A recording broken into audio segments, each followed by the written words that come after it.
My sister-in-law is acting obsessed with her brother and wears a white gown at my wedding, so I destroyed her dress and broke a record for the shortest marriage ever. My sister-in-law has always acted cold toward me, but I never thought her jealous behavior would ever go this far. I started dating my husband 5 years ago, and we've been engaged for about a year and a half now. I get along with everyone in my husband's family except for his younger sister, Alyssa. The rest of his family was always welcoming and polite to me, but every time I saw her, she gave me dirty looks and talked to whoever was around me instead of talking straight to me. She has such an annoying habit of speaking directly to my husband while I'm beside him. This happens every time I see her, so much so that I asked my husband about Alyssa's behavior one day. He said she had always been attached to him since he was her only big brother. Look, I have siblings, too, but I don't let my attachments to them lead me to disrespect their partners. Alyssa is very reliant on my husband and calls him almost every day. She gets upset if he doesn't stay on the phone with her for at least an hour. Even though it was an ongoing issue in our marriage, I just let her bullcrap slide since it was the only problem in my relationship. I figured Alyssa was just young and needy and that her treatment of me and her clinginess to my husband might improve with age. Well,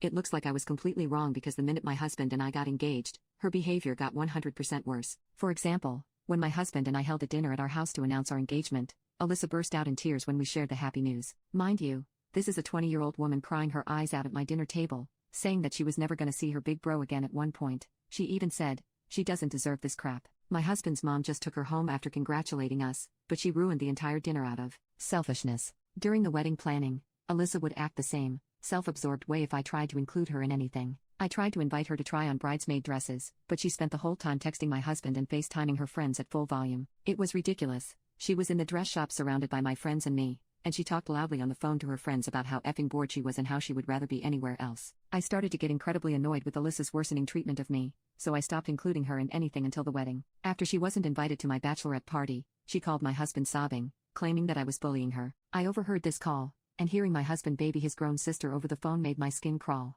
Alyssa demanded that I apologize to her for not inviting her, but when my husband told me this, I laughed, thinking he was joking. I took this opportunity to tell my husband how sick I was of her immature bullcrap and that I didn't want to hear about her again until after the wedding. He seemed frustrated with me, and that week, he spent a lot of time on the phone with her. Whatever, I had wedding planning to do anyway. Like I said, Alyssa is the only topic my husband and I disagree on, so I planned to let sleeping dogs lie until after the wedding. I hadn't heard from Alyssa in weeks before the day of our wedding, and I should have known that she was planning another selfish stunt to make another day all about her. I just never thought she would be so cruel and bold about it. The only thing worse about what she did to me on the day of my wedding was my husband's reaction. Update 1. My husband and I were super excited, and it felt like nothing could ruin the day for us. Boy, was I wrong. As long as Alyssa was in attendance, our wedding was getting destroyed. On the day of my wedding, I woke up ecstatic. I had no idea how painful the day would end. I was in the dressing room getting my makeup done when Alyssa arrived. All my bridesmaids were in a good mood, getting ready and supporting me. When Alyssa arrived, she bragged about spending her last 2 paychecks on her dress because she needed to look her best for my special day. I will never forget the smug smile that spread across her face when she unzipped her dress bag and revealed a long white gown. It looked exactly like a wedding dress. I could barely react. Yet again,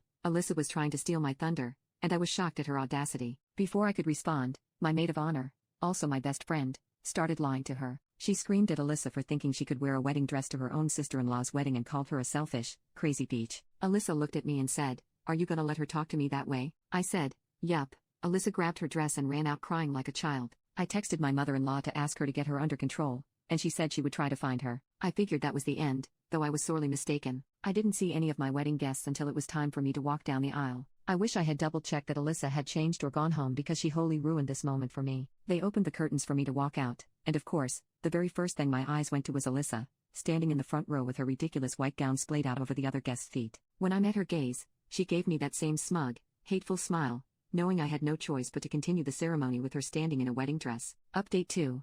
I read my vows with tears, but they weren't tears of happiness. I felt Alyssa's evil eyes burning holes in my back my entire time up at the altar. She truly robbed me of what should have been one of the happiest moments of my life. After we walked out to my reception, I made a beeline to Alyssa, who was still in her gown, and asked her what she thought she was doing. She laughed in my face and said, "Ooh, did I hit a nerve? I deserve to feel beautiful one last time before you take my brother away from me forever, okay?" I told her she was embarrassing herself and asked her to change or leave the venue. She started raising her voice at me, saying she was there for my husband, not his old hag. This comment pushed me over the edge. I walked away to calm down and saw my husband heading towards us. I thought he was coming to comfort me, but I guess I shouldn't have been surprised when he walked right past me and took a crying Alyssa into a tight hug. I just looked at my husband, realizing I had no sadness left inside me, just rage. He held her tightly and stroked her hair. I could see him glancing over at me and then looking at her and saying, "Sorry." I had it. I had it with both of them. We had a type of lukewarm tomato soup called gazpacho at our wedding. I was numb. I didn't care about my marriage, any wedding, or any social norms anymore. I walked over to the huge bowl of soup and picked it up.